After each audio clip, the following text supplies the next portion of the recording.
welcome back to yet another episode of Let's Be Perfectly Queer with me, your host, Justine Diaz. Today, we have a lovely, amazing, fantastic guest I'm actually really excited to talk to you with about this topic specifically because as a queer person growing up in Simcoe County, we never had the opportunity to have something like this. So I would like you all to welcome Dawn Latondress from the Simcoe County School Board of Education. And Dawn is a graduation coach for the 2S LGBTQIA+ community. Hello, Dawn. Hi, Justine. Thank you for having me. You're welcome. Thank you so much for being here. So can you tell the audience, a little bit about what a graduation coach is and what it is specifically that you do? Sure. So a graduation coach is there to support students who are part of communities that have traditionally been disadvantaged when it comes to completing their secondary school journey. So research has shown that students from the Black community, racialized and diverse communities, Indigenous communities, and the 2S LGBTQ+ community are more likely to feel that they don't belong in their school, they're more likely to feel that school is unsafe, and they're more likely to face difficulties in completing their secondary school journey. So the role of myself as graduation coach and my colleagues are to support students in those communities on their path to graduation. That's amazing. I honestly wish I had something like that growing up in school because I myself had to leave my grade 12 year due to the fact that I was an out person. I was living on my own. I was supporting myself and I needed to work. I felt like I didn't belong in that environment. So thank you so much for doing the work that you do because you were definitely needed when I was growing up. So let's just dive a little bit into your upbringing and where you grew up and just talk a little bit about the basis of why you do what you do. Sure. So I grew up in the booming metropolis of Coldwater, all 1,300 people of it. So I grew up in Coldwater and I went to high school in Midland. So I am a Simcoe County boy all my life. When I went to high school, there, as you said, there was no one. There was no one to support me. There were no graduation coaches. I went to a school where when I got bullied, the principal would remark, well, this wouldn't happen to you if you didn't act this way. Oh. So definitely really validating about some of the experiences I had. I was really lucky I had a teacher who I happened to find, and she was an amazing support. She was so instrumental in helping me get through school. I had some really close friends that I was able to come out to, and they were accepting and supportive.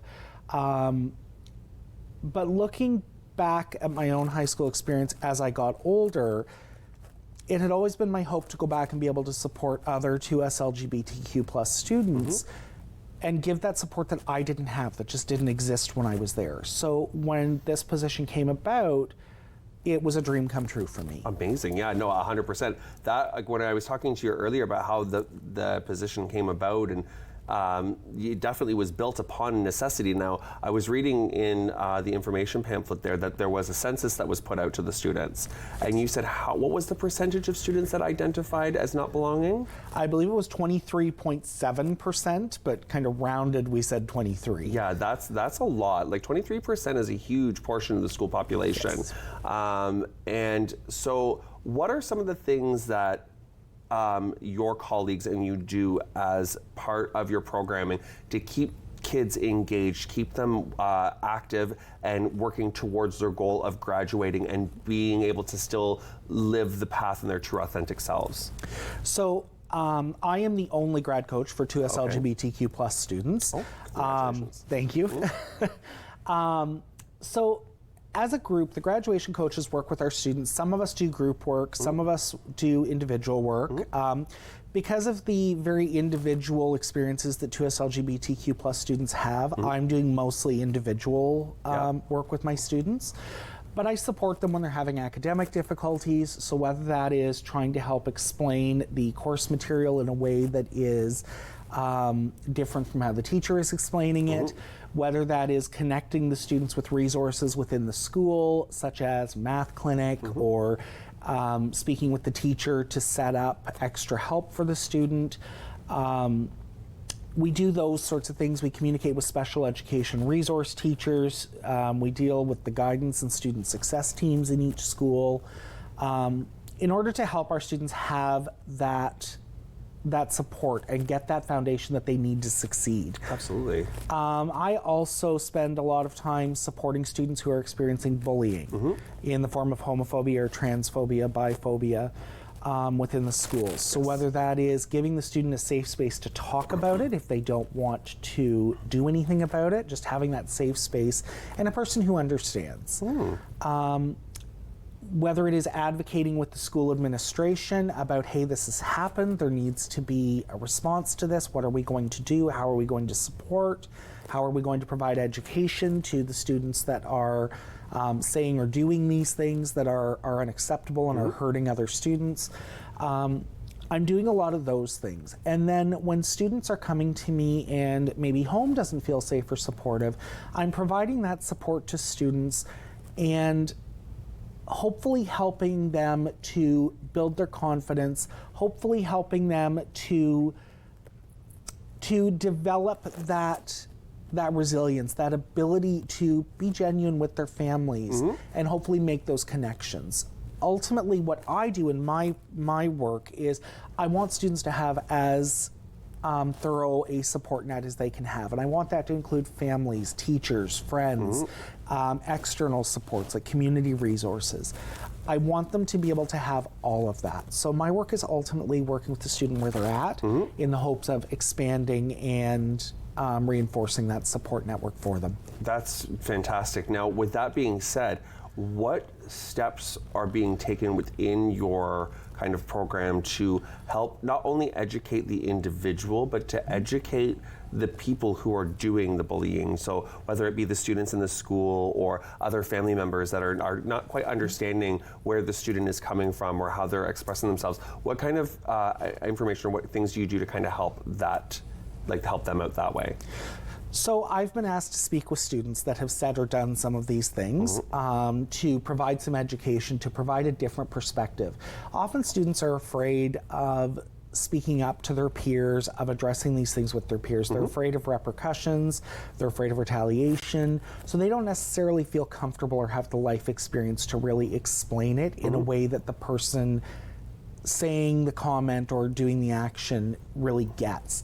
So I sit down with them and I try to explain it in a way that I hope will connect with the student that is making the comments or is doing the action. I will often give input to school administration when it's asked for. Okay. They will sometimes say, hey, what do you think? This has happened, or this is the course of action we've taken. What are your thoughts? I will also go to my principal and my vice principal, who are with the Diversity, Equity, and Inclusion Department with the school board.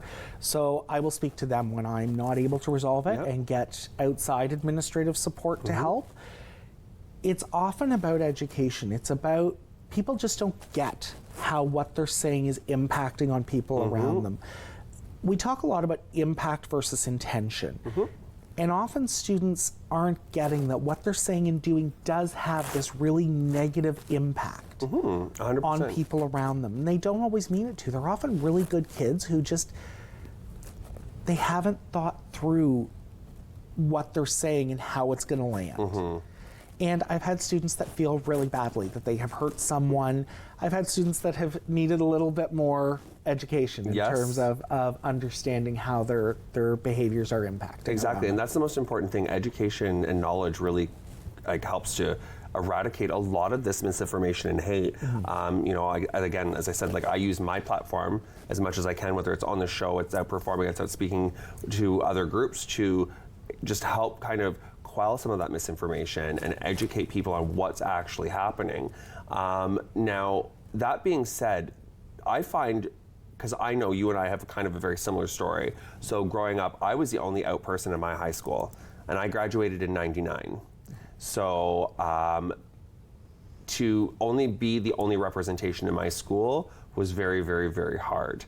I feel that, you know, we have progressed so much as a society. People are more open and more accepting of people, but I'm finding that within the school system, within like the high school system, it's kind of almost a regression. There's like a lot more bullying, there's a lot more misinformation, there's a lot more like directed hate towards people, and I don't understand where that's like kind of coming from. Do you think that has a lot to do with like social media influence, what they're seeing on TV, or is it just a lot of misinformation and misguidance from like people at home?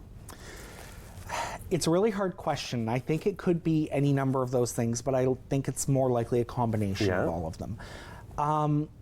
I think that there's a lot of use of words that students don't know what they mean. They've heard them, they don't know what they mean, and so they repeat them. And what happens there is they harm other people.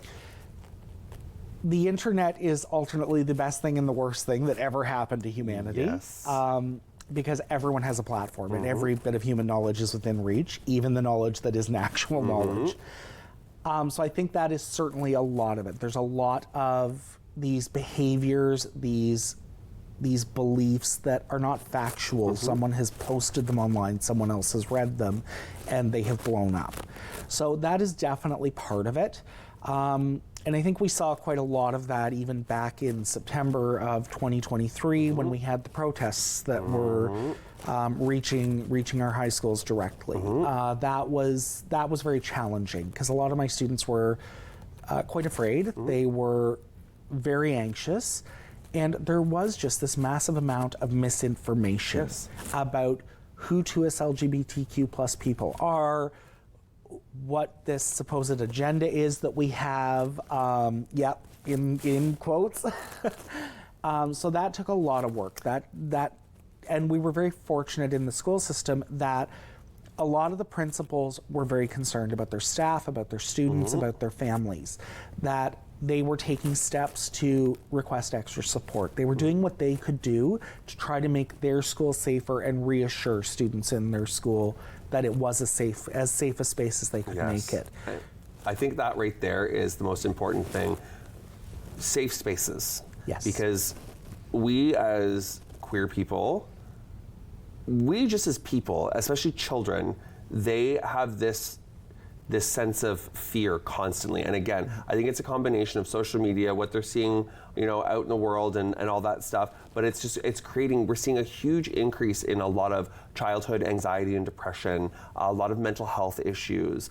But to exacerbate that a little bit further is the situation that's happening to our brothers and sisters out in Alberta right now in the school system there. What are your thoughts or your opinions on how that's all playing out, and how do you feel about that? We're very fortunate here in Ontario that we do have a Minister of Education who so far has indicated that legislating pronoun usage and legislating gender identity is not something that the government is interested in. So I'm very much crossing my fingers on that. It is frightening though for my students. They do talk about the fear they have that they're going to be addressed in ways that is not who they are. That's not how they identify. Those are not the pronouns that they utilize. Those are not the names that they feel truly represent who they are as people. And I think it's very frightening for them to feel that this is happening elsewhere in Canada, of all places, this place where we do enjoy quite a lot of freedom, quite a lot of protection under the law. So for the law to then be weaponized, I think, against students does create some anxiety. And that's exactly it. It's like these laws are being used as like weapons against our community, not just the 2S LGBTQIA plus community, but the BIPOC community, the Indigenous community, like all of these different communities. Like it's all this rhetoric, all this misinformation is doing nothing but creating more hate and just ammunition for people to throw that hate at us. I actually my programming, did a little bit of research, and one of the things that I just added, it's like 1 in 5 children who identify as non-binary, non-gender conforming, or trans don't think that they're gonna live past the age of 35. That's heartbreaking. Right? I don't even know what to say to that. The idea that you feel like that is all that life has for you is to make it to age 35. it really is terrifying that this is where students are at. This is where kids are at. I think we're very fortunate in the Simcoe County District School Board then to have positions like mine, to have leaders like the principal of the DEI department, like some of our superintendents are very, very active in developing policies, making changes to help make schools more accessible, safer, healthier spaces for 2S LGBTQ plus students. Exactly. For instance, I'm part of a working group right now. We're looking at how to improve access to physical and health education for trans and gender non-conforming students. So we're looking at things like who is in the classes, what changing spaces are available, how do we create those safer spaces, what are the policies that are in place, and how do we make those as all-inclusive as possible. So we have some really great work underway, and we're very fortunate that our senior leadership team does support us in doing that. So that's always a comfort as well. Absolutely. Yeah, I keep hearing this over and over again, and it's just like, stop forcing your agenda on our children. Stop trying to make our children be gay. Stop trying to make our children be trans. And that's not what we're doing. That's not at all. I said it before, and there were no people like us when we were growing up. There were nobody that was a positive queer role model, somebody that we could go to and get information from and feel comfortable in our own skin. And so that's why I think it's important for people like us in the community to be in these positions and to go out and educate and spread information, because as much as I am very happy with who I am, I didn't want to be gay. I didn't want to be chastised. I didn't want to be picked on or beat up. People don't wake up and want to change their entire identity because they don't feel right on the. It's not just something you do with the drop of a hat. It's because who you are, and nothing will change that. And I don't understand why people don't see that. They lose the humanity behind all of that. So it's really, really, really important for people like us to be there to guide those young queer individuals, to let them know that it's okay to have the feelings that they're having and the thoughts that they're having. So thank you so much for all of the work that you do. Like, honestly, I really do wish I had somebody like you growing up, because if it wasn't for, we always had that one teacher, you said, if it wasn't for my one teacher, I would have dropped out of high school in grade 9. I wouldn't even have done high school, right? So it's just those people who really just help you feel better as yourself and to give those safe spaces. Let's just touch a little bit about some of the programming that you are doing in the school as well, to kind of help bring a better understanding to all of the students in the school system. So it's really tough right now because I'm one person and I am supporting all of the high schools in the Simcoe County District School Board. And that's the high schools, right? Yes. So that's like 15 or 16 high schools? 15. Yeah. There is Simcoe Shores, which is our remote learning or like our alt school program. Yes. So I go there if I'm requested, and that's usually virtual support. I do provide virtual support to students in grades 7 and 8 as well, to help them prepare for the transition to high school. Yes. So that's kind of where my role is, mainly 7s to 12s. Okay. Now, last week we had our second annual AGSA conference. AGSAs, of course, are all gender and sexuality alliances, and they exist within the schools. Yep. So each high school in the Simcoe County District School Board does have one, led by 1 or 2 staff advisors. So I work with those individuals where possible to provide support to students, to get them involved in things like planning for Pride Month, in things like marking the Trans Day of Resilience and Remembrance, the Trans Day of Visibility. There are lots of initiatives underway. Pride Prom, which is sponsored by the OSSTF, is coming up at the end of May. Students are very, very excited about that, actually mid-May. Students are very, very excited about that.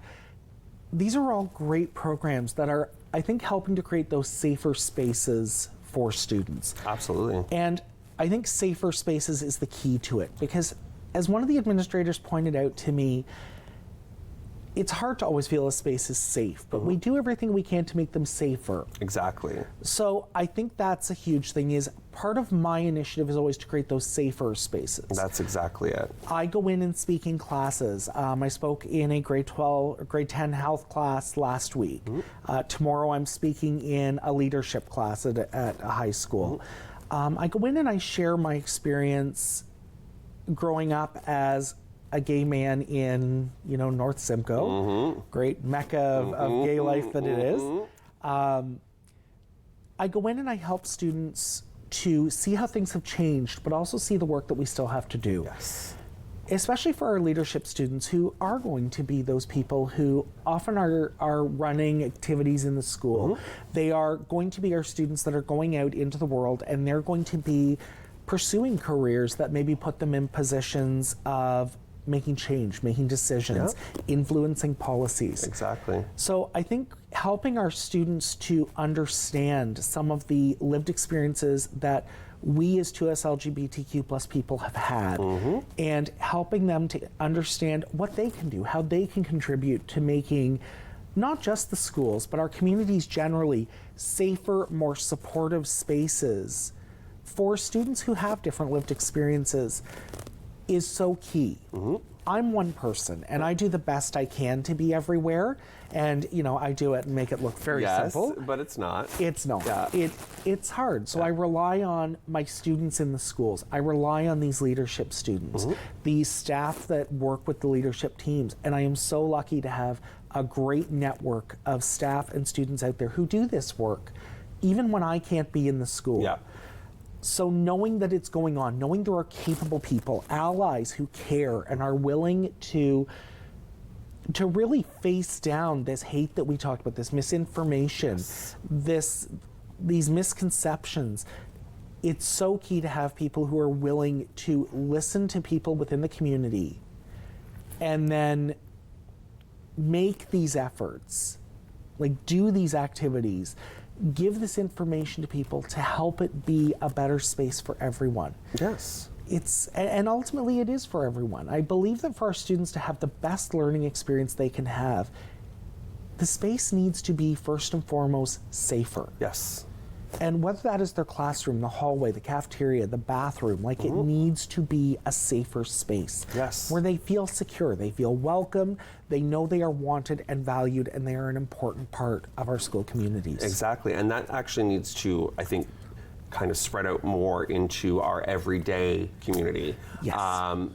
We, especially here in Barrie, we don't have any queer spaces. We don't have any specific gay or lesbian bars, queer establishments. What we do have is inclusive spaces, and these inclusive spaces are places where we as queer people can go out and feel safe, right? We can go out and know that I'm going to be sitting with my partner and I'm not going to be harassed, and I can just be like everybody else and sitting down and just enjoying my time. And I think that's the one thing, because everyone's like, oh, we need this space for us. If we keep segregating ourselves from society, then society won't see us as an equal. So if we have our safe spaces, our inclusive spaces for everybody to enjoy, then that is the way that things are going to run. And like you said, it's these young people in these schools that are going to be the ones that are making this change. They're the ones that are going to be making the policies and putting the bills in to get the change done. These are also the people that are going to be out voting soon. Yes. And that is the number one important thing, I think. Most people, if you want to make change, it doesn't have to be on a grand scale. You don't have to be out there picketing. You don't have to be out there, holding signs, doing whatever. Make your voice heard at the polls. Understand platforms. Understand which candidate's platform best suits you and your needs, and then vote. Because that's really the only way your voice is going to be heard. And these young people are going to be that voice. And it's really interesting because I hear some of the stuff that these kids are saying, and I hear how very angry they are. And not just our queer kids. I'm talking all of our children. They are angry. They are done with the way that the government is running our countries, done with the way the world is on fire. They are literally done, and they're going to be the ones that are making this change. So it's super important for people like yourself, for people like myself, and for other people in our community to help guide these people and show them that it's not just all doom and gloom, that there is a way for them to better themselves and better their community. If you had any advice to any students who were dealing or struggling with their sexuality, their gender orientation or identity, like what would you say to them to help make them feel a little bit more comfortable with being open about who they are? The first thing I always tell any student I support is who you are at this moment in time. Whether you are sure of your gender identity, whether you are questioning your sexual orientation, it's okay. Who you are is okay. There is no need to lock in decisions, and if an identity feels right now and down the road it feels like, hey, you know what, maybe this isn't who I am, like I'm partway there but not all the way, that's okay. Listen to who you are, listen to your heart, that internal voice, and be yourself. Yes. Like, absolutely do your best to be yourself, and it can be scary and it can be hard, and there are lots of people out there who will put you down, they will say and do hurtful things. That doesn't take away from who you are. It doesn't take away from the beauty of each person, the validity of their identity. Like, absolutely know that you are just perfect each and every day, and you're where you need to be, and that's okay. And that is it right there. It's being okay with what you see in the mirror every day. Yes. And I honestly could sit and talk about that whole up and down with you, maybe here one day and here the next day, because again, like everything in life, it's a spectrum, Yes. right? Unfortunately, we don't have a lot of time left. And so I just wanted to say, first of all, thank you so very much for being here. It literally is just, it means a lot to me, even as a queer adult, to know that there are people out in the world that are trying to make what my life used to be better for other people.